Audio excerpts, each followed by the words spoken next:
Smith, Kevin Calabro, and John Wall joining us from the Washington Wizards. 77 games logged in last year. The 25-year-old. How you feeling after the wear and tear of the season? I'm doing great.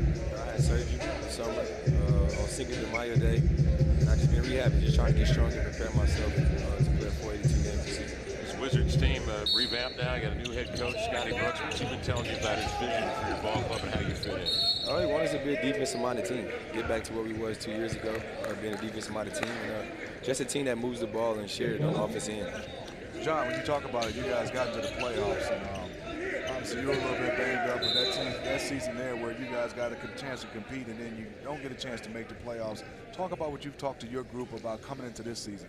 Oh, well, that's the toughest part. I mean, after you go 2 years in a row, getting to the second round, you feel like we had an opportunity to make it to the Eastern Conference Finals, then to a year where we dealt with a lot more injuries, and not making the playoffs is something you don't want to do. And I told all the guys, I don't care about individual accolades and all that. I care about making the playoffs and giving it a run. You never know what can happen. Injuries can happen, or you can just have a hot run. And you seen what happened with the Cavs. They was down 3-1, or Golden State down 3-1. Those guys just found the rhythm and won it. That's something I want my team to do. Just try to get better. I think we had some great pieces. I still think we need one more piece, and hope we can get it. But if not, we just got to go out there and do what we can do with the pieces we have. It's great to get your backcourt partner back, Bradley Beal. But what's that one piece? And maybe not naming a guy, just what you think you need, whether it's a big, a shooter. Talk to me about it. I think in the Eastern Conference, man, you got to have 3 or 4 3-men. You got to be able to defend LeBron. I know you're not going to be able to stop him, but just a lot of different bodies, and just try to wear him down. And if you get in foul trouble, you have multiple guys that can guard him. That's what you really need to go against him and compete. Bradley Beal, did you have a conversation with him this summer after he did the big contract? Well, the funny thing was he was complaining about last year why he didn't get it. I said, just be patient. If you wait, you're going to end up getting more money. You got more money.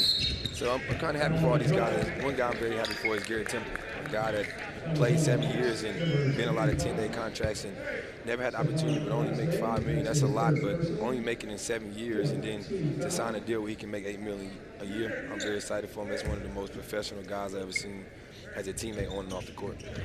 John, you're looking at Kelly Oubre right now, like you talked about one of those wing guys. What do you like so far, that you've seen so far in this summer league from him? Just him being aggressive. Just him being aggressive. I told him, with us, you're going to be able to have to knock down open threes. You might not get a lot of shots, but defend at a high clip. Don't gamble too much defensively. Just be able to knock down shots. One thing I want him to be able to do more now is to be able, when you get steals or rebounds, attack. Push the ball. Don't always look for me or Brad. You got to be able to create for yourself sometimes, and I think that's something somebody he can improve on. Speaking of improvement, and you mentioned the rehab, but all great players in your category certainly improve one aspect of their game year after year. So what do you work on once you're fully ready to go on the floor? What do you work on to add on to your repertoire next year? Still my jump shot. I'm still improving my jump shot. Posting up more and still improving my jump shot. And whenever I'm able to knock down those shots, it's tough for teams to guard me, and I open up so much more for my teammates. But if it goes to nights where I'm struggling, I have a bad night, but I'm capable to do other things to help my team win. I'm not just an offensive-minded player. So that's one good thing I bring to the game of basketball. John, I'm glad you said that. The jump shot is obviously got I had to get to a elite level, but posting up at your size, and you don't see a lot of guards doing that anymore. Talk to me about how you think you have an advantage down there, and especially with your vision and athletic ability. Well, at times when I did it, I found we got good shots, and like we kept stats, and we scored off like 80-85% of the times when I did it.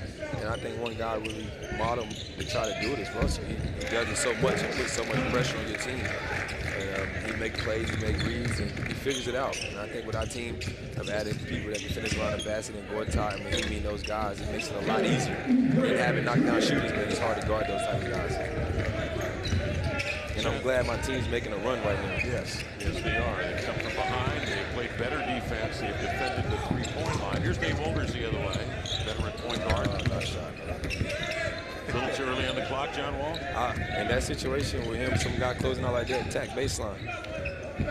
Like this. We travel, man. Whenever you get baseline, you kind of put your team in a tough situation, defense. And if you got a guy that know how to cut from the slot like Otto Porter and those guys, get them easy layups.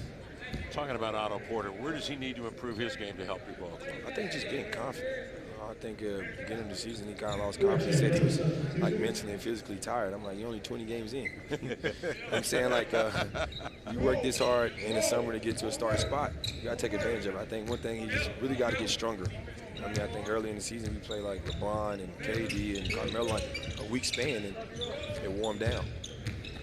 I said, just imagine what I got to do on a nightly basis at the point guard position. And they got a lot of young, talented guards coming in this year. John, I've asked several people here since being in Las Vegas their thoughts on Kevin Durant now joining the Golden State Warriors. What do you think about that when you first heard it? Well, one thing I can say is it's a lot different than what the old school era when Steve and those guys get to play. They stayed on one team and got it done, but that's what the new NBA is now, and guys want to get rings and give themselves a better chance. And he made a decision. At the end of the day, he made a decision that makes him happy. I think a lot of people don't respect that, but you love the game, you play it to be happy, not to be sad and be frustrated. So if he's happy and comfortable in that situation, you have to respect the decision. LeBron did the same thing to make him happy and figure things out, and maybe he can figure out how to win championships and how to win on another level, and then he can probably go back to wherever you want to go. But I think it's great for the game of basketball. It's going to be exciting. You see those guys mesh together. Come on, you've been in two NBA championships without a guy like that to replace him with that. Talk about the Eastern Conference for you. You see some teams change just their look. Dwight Howard coming over. Atlanta, you have Al Horford going to Boston. Just a lot of changes.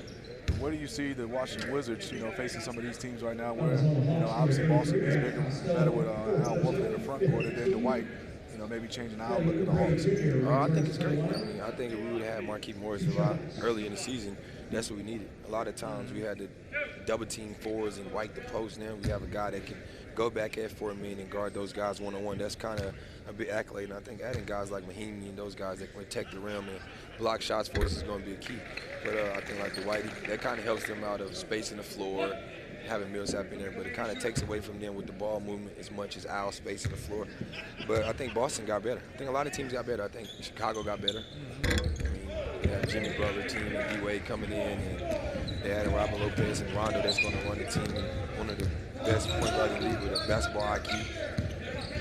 And Rose going to New York. That's kind of fun. New York got good too, but they had a lot of fun. They had a lot of pieces. Courtney Lee, Garrett, Brandon, Melo, Joakim. East is going to be exciting this year. You don't get off to a good start, you might not make the playoffs. Before you came home, we talked about this process. There's a lot of these young kids out there. You hear athletes get hurt, and you just automatically think you're just going to get better with time. Talk about how much you have to put in for your rehab and being diligent and consistent with that.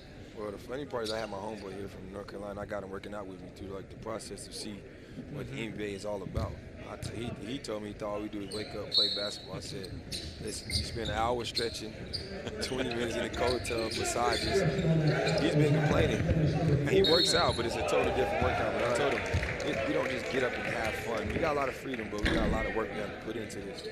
And I think a lot of people appreciate it when they see the hard work behind the films and see the documentary and those type of things. But if you don't see those, they think we just come out here, play games, and our day is over. There's a lot more into it. You have a lot of personal freedom, don't you, in the NBA, and you have to have self-discipline. Oh, yeah, you got to have something. That's why I think going to college and not going to your hometown, you have to become a man away from home. That kind of helps and instill it into you to become the player and the man you want to be. I feel like if I would have went to school in North Carolina and then go to the NBA, I would have never knew how to be a man on my own. I would have just called my mom, walk down the street, go get stuff done. I totally agree with it, Mom. I signed with Michigan State, and every time I wanted to go home, I just got in the car, drove back to Detroit. My mom I had to go 8 hours. I wasn't driving 8 hours for that. You got a lot of free time, so a lot of my free time I like to spend with my nieces and do things in the community. Here's not only across the middle, time running down, he makes it an opportunity for himself in the paint. Atlanta, a 3-point lead, making it 1 point with 2:36 left here in the third. Tavares in the paint for the two-hand jam. I was looking, John, at Bembry, see if you're going to change your style of hair to that old school Dr. J. He remind me of Denzel off He Got Game. How he come to the party. Thanks, John Wall. We appreciate you. Appreciate it. Thank you. Thank you, John.